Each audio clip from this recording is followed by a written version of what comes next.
Welcome back to the Anonymous Toy Collectors. Dreadnought Ryan here. I hope you guys are all having a great start to your 2024. And of course, Valentine's Day in the month of February has been good to you. So let's go ahead and get started into the island update. Speaking of Valentine's Day, a big shout out to Tony and the Joe team. They did share this, Tony, I should say, shared this on his Instagram on Valentine's Day. This is a joke, folks, but darn, tell me these figures don't look good in that color scheme. That metallic white, the metallic pink, the paint apps on Destro's collar with the little hearts, I think just look great. It made me start to think, I know that Star Wars has its holiday themed series of figures that they release around Christmas time. Do you think it would work for Joe? What if it's more patriotic days? If we're here in the States, it's 4th of July, Veterans Day, Memorial Day, whatever it could be. But I think it might be cool to see some Joe figures highlighted at different times at different holidays. Next question to everyone out there is, if Hasbro did make these figures, would you buy them? I have to admit that I would pick this set up. I think they look absolutely wonderful. I'm not a fan of the gold weaponry, but with this paint scheme, it just all makes sense. And considering it is Destro and the Baroness, I think this is just awesome. It's almost action figure cosplay. But let me know what you guys think. Would this work for other holidays for G.I. Joe? And then would you buy this particular set of figures? All right. Next up, big shout out. Chris McLeod has been doing just amazing work for us in the Joe community for a number of years. He was able to get these photos of the Mad Marauders, will always be Slaughter's Marauders to me. Classified figures, of course, of Sergeant Slaughter, Lowlight, and Spirit with Niall, a new companion for Spirit. Overall, I think these look great. It's a nice homage to the Slaughter's Marauders. I know it's Mad Marauders. Figures that we've seen from the Real American Hero, and then just a nice update from what we've seen for these classified releases. I like that we included all of the accessories that look to come with original Sarge, but they also included accessories that have come, will be coming with Big Boa. So now that means I have to have either a MMA or a no-holds hardcore match between Sarge and Big Boa, which means now I have to find a championship belt for them. I think Sarge looks great. I just absolutely love this figure. He's a big, chunky guy, and I think it's just awesome. Lowlight and Spirit look to come with pretty much the most of their weaponry and accessories. Looks to be the biggest change, of course, with Spirit with his new companion, but also the backpack looks to be from Outback. I'll be interested to see what slight changes happen with Lowlight. So more to come on these. Hopefully we'll see these in hand, if not after or right around the time that we do get that Big Boa wave in, so we can have our big time wrestling matches. Next up, Chris did also share these pre-production images just of some of the sculpting for Naugahyde.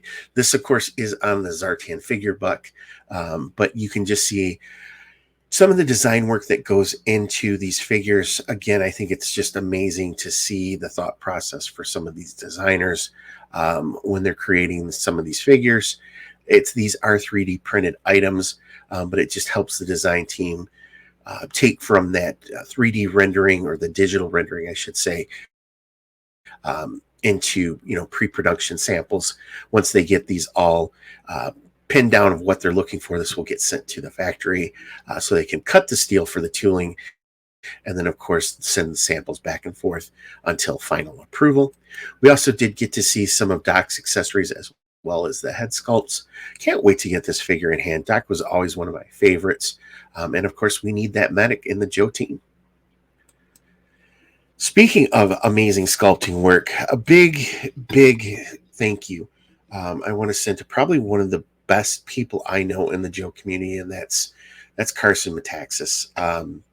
If you've ever interacted with Carson, you know just what a gem of a human being he truly is.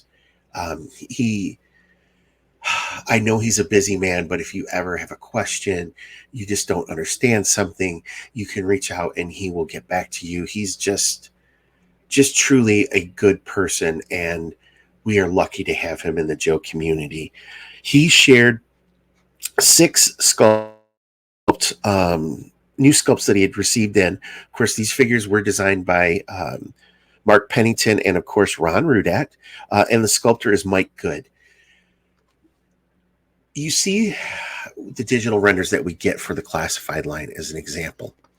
Those are all done via computer. These sculpts are done by hand, and the difference is minor imperfections.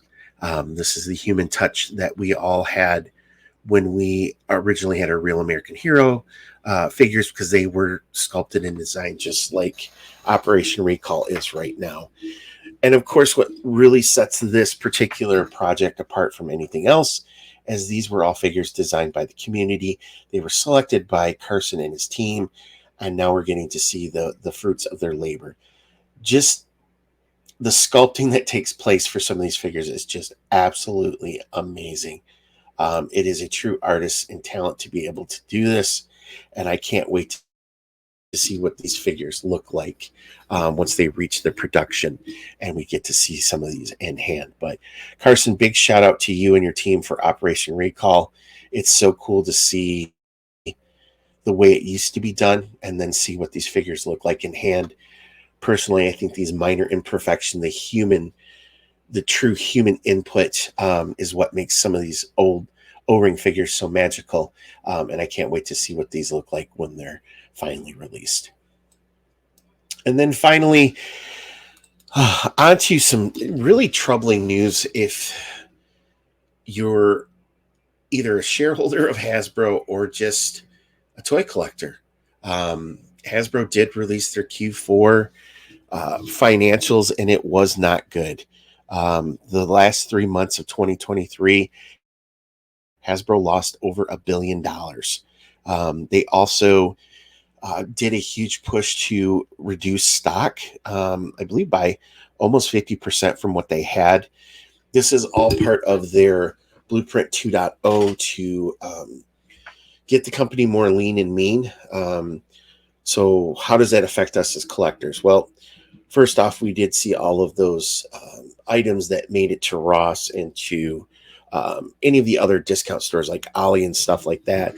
And I believe a lot of that has to do with Hasbro trying to clear out their inventory to kind of get themselves in a better position. So for full year of 2023, revenue declined 15% to $1.2 billion, including double-digit sales drops in consumer products and entertainment segments. Hasbro did see an increase in revenue, however, in its Wizards of the Coast and digital gaming segment, and that was primarily due to licensing revenue related to Baldur's Gate 3 and Monopoly Go. The company reduced its inventory by more than 50% compared to the year prior. Gina Gottner said 2023 was a productive year, although without some challenges. As we navigate the current environment, we took aggressive steps to optimize our inventory, reset cost structure, and sharpen our portfolio focus on play and the E1 film and television basically when they sold off all of the E1 divestment. So Hasbro has also said that 2024 is going to be a rough year as well, as they say that the outlook anticipated revenue for its consumer products and segments could be down 7 to 12%, and that the company also raised its cost-cutting target to $750 million from its previous goal of $350 to $400 million by the end of 2025. As many of you know, Hasbro has laid off almost 2,000 people since 2022 into 2023. We do know that they just announced they were going to lay off 1,100 people for this year across all of its company structure. So that includes not just US, but across the world. And with a higher, almost doubling what they were looking at doing for cost cutting, I think we'll see more folks losing their jobs and possibly maybe Hasbro really looking at a lot of the lines that it has and brands and really getting more selective on what they'll put out there. Starting lineup was not successful. We saw that fail. We've seen a number of different items that didn't sell quite as well as what Hasbro had hoped. As action figure collectors, we are a percentage of what this overall business is.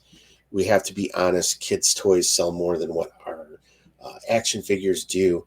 But overall, it does seem that Hasbro is struggling as a company. Mattel is kind of hinting at they'll see reduction in sales as well, too. Of course, this has a lot to do with the fact that everybody is seeing cost increases, not being able to buy as much stuff as they used to. So I would just say, as action figure collectors, different things like that, how does it affect us? I think we might see fewer figures in lineups. We might see maybe not as big as expansions as what we've seen in the past. We might even get into the point where they look at how many figures that they're producing to make sure that they're not sitting on a glut of inventory that they'll have to sell off like they did with all of those figures at the end of 2023. So I just think it's going to be interesting to see how the rest of 2024 goes. And I truly feel for all the employees at Hasbro. I know there's a ton of people that are putting in the hard work. They're doing everything they can. And it sucks when your company you work for is struggling financially. I've been there in the past, and it's not fun at all. So, but that's not the way I wanted to end this news update. But I think it is important to also understand if we don't see some of the things that we thought we might see from Hasbro. I think it will also help us better understand why we might not see as much investment in some certain brands, updates and tooling, seeing re-releases or repaints, just as ways that they can help generate revenue to keep some of these brands moving. Personally, I think the Joe brand is doing very well. I think it's one of the few successes that we've seen, whether you're looking at the Star Wars or Marvel Legends. Those are both dependent on what kind of entertainment comes out from Disney, from Lucasfilms. And right now we haven't seen those big blockbusters like we saw with, the Avengers or, some of the other Lucas related films. So hopefully for our friends over at the Joe team, they'll be protected. But I think for all of us, just to try to do a better job of not burying, Lenny and Emily as much as we do, and just trying to get a better understanding of why we might not see big investments in some of these lines like we've seen in the past. But, this is the thing with Hasbro, though. We've seen issues with leadership from Goldmer's time when he tried to really invest in entertainment, that it didn't turn out the way that it was supposed to. Management not investing in truly looking for play opportunity for kids and looking at what will work for kids. We know that, a lot of kids today, it's all about the screens, whether it's a tablet, a phone, or whatever it could be. But now you've got to figure out, how do you market your toys to those kids? And maybe it is looking at some of those games and different things. Maybe it is licensing out some of your IP to other toy manufacturers to help generate revenue. But I'm interested to see what happens for 2024 and what Hasbro and folks like Mattel will do to really try to turn the ship and get themselves profitable again. That is all I have for today. I hope you guys are having a great rest of your February as we move into March, and hopefully we'll see some pre-orders come up. I know that we do have some classified stuff, and then of course Super 7 has been hitting O-rings, so I'd love to see what those are going to look like from them.